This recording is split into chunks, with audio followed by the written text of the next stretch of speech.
This month, to show the love, to spread the word of love, I am going to be the brave soul to finally rank every starter Pokemon in the way that they deserve to be ranked. We're not talking base stats. What the hell's a base stat? We're not talking move pools. Screw move pools. Use in the meta, more like use in the get better at ranking Pokemon. No.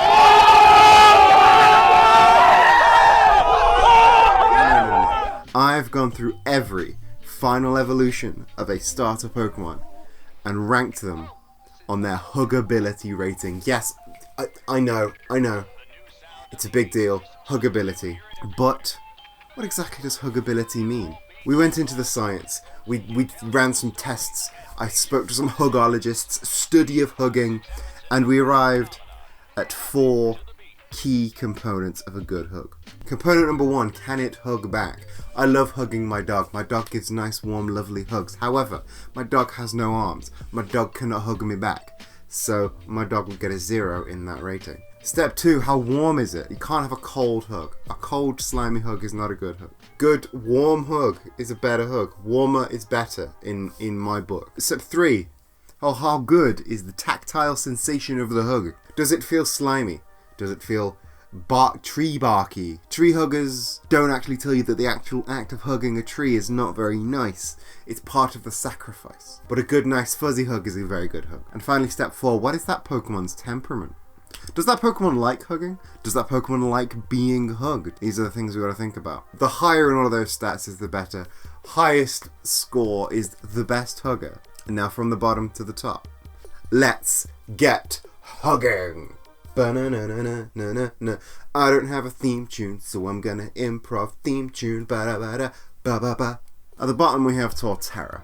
Now Torterra has no arms, is cold-blooded, has a hard shell and a tree, and it's probably a bit slimy, so bottom of the list. Just above him is Venusaur. Similar reasons, it's cold-blooded, it's slimy, and hugging a tree is just not a cool thing to do, but it gets slightly more points than Torterra. Blastoise is third from bottom because he has arms, but they're kind of stubby. But again, it's cold-blooded and it's probably kind of slimy. And its Pokédex entries describe it as brutal and crushing, which is not a good hug. Then we have Samurott, because otters are pretty warm and fuzzy, but hugging wet fur is not a good option. And it carries swords. Then we have Greninja. It has arms. First one on our list with actual hugging arms. But it's also got a big slimy tongue that it wraps around its neck like a scarf. And that's not something I want to bury my head into. Then we have Sceptile. Again, good, huggable, well-proportioned arms. But on those arms are razor-sharp leaves that can cut through trees. And on its back are these weird bulb things, and that's not what the life I'm about. And we have Superior above. No arms on this one, but it can sort of coil around you and kind of hug. I mean, that's kind of like squeezing to death, but it's kind of a hug. Then we have Blaziken. It's got big huggable arms, it's got feathers, which are kind of nice and warm, but it's also on fire, which is warm, but not pleasant. And we have Swampert. Swampert has big, huge, hugging arms. Those arms, when it goes mega, those arms are made for hugging. Don't even get me wrong on that. Those arms are made for hugging. Unfortunately, it covers itself in mud and is wet and muddy and gross, which is sad. Then we have Empoleon. Empoleon's got the big flippers, and hugging with flippers, there's something cute about that. And it's a penguin, so it's got like, hugging is kind of in its nature. However, it's steel type, and it has this weird steel rivet running down its chest, which can't be fun to hug, you know. Then we have Feraligatr. Again, big, huge arms that are kind of locked in this sort of, maybe it can hug, but like a Lego person. It's wet and scaly and crocodile-y, and I've never hugged a crocodile, but it doesn't sound very pleasant. It does, however, like to take things slow, and what's better than a good cuddle when you want to take it slow? Coming into the 20 zone, we now have Charizard, which has a pretty spot-on arm-to-body ratio, and it's probably quite warm because it's a fire type, but it doesn't like hugging. It's not a hugging monster. It likes flying around and beating people up. It's not a hugger. It's a fighter, not a lover. And we have Chestnut. Chestnut's got big old huggy arms, and that fur's gotta be kind of warm. I like hugging some warm boys, but the fur is only a little bit of its body. It's mostly armor, which is going to be a lot less good to hug, and it kind of only really likes to hug itself, which is not Not good. Moving on, we have then Meganium. Now, Meganium has no arms, but I guess it could probably hug you with some vines. It wouldn't be very pleasant, but it would count for something. 7th from top now, we have Decidui. Wings are very huggable, and when they're feathers, I assume those feathers are quite soft. Owls in general seem to be quite soft. But, however, it's a little skinny and ghost-like for my liking, and it's too focused on like moving fast, and that's not a good hug. It probably doesn't want to hug me. Number 6 now, we have Infernape, and I won't lie, the fire types had an inherent advantage in this race since they were warm naturally. Infernape has big monkey arms that can hug you. It's also got it's warm on the inside and on the outside, so it's definitely got a warm hug. But the on fire gives you points in warmth, but takes away points from tactile sensation because it's on fire, and it probably doesn't want to hug. I mean, it's too focused on the fast movements. It's not a good boy. Coming in next, we have the top 5. This one is Typhlosion.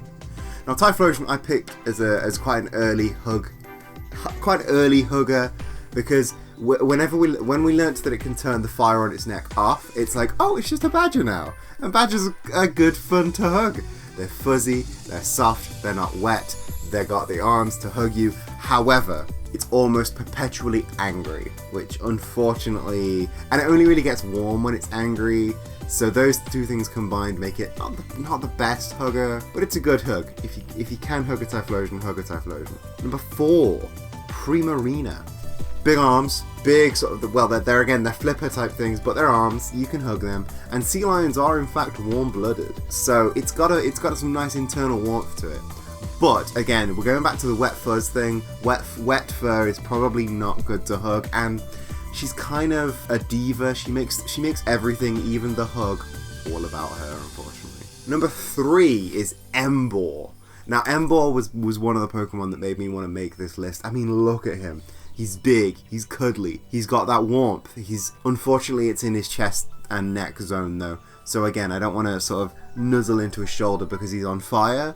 But his Pokedex entry does state that it cares deeply about its friends. So it's a very, very good hug if you're small and can dodge the fire. Second, and again, the fire types did have an advantage here, is Delphox. Delphox has that big mother energy. Nothing about that doesn't make me want to hug it.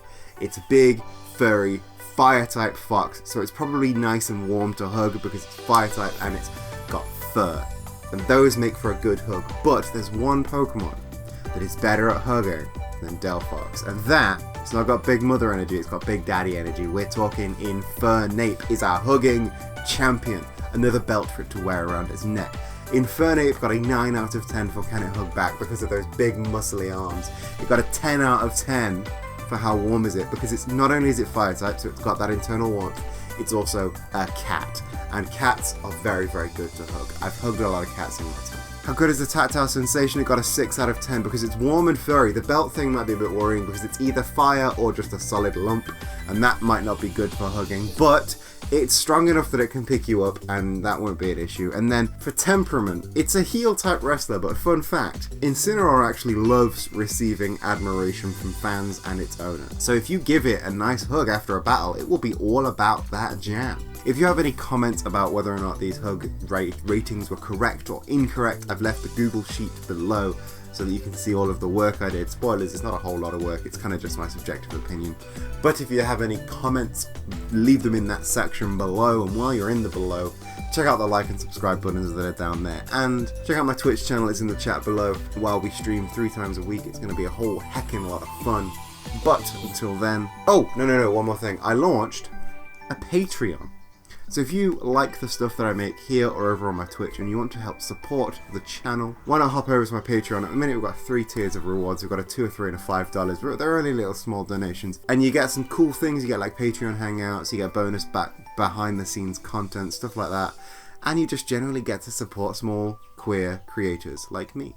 And in this Pride Month, shouldn't supporting queer creators be your primary concern. Anyway, I'll catch you on the flippity flop. And love you, bye.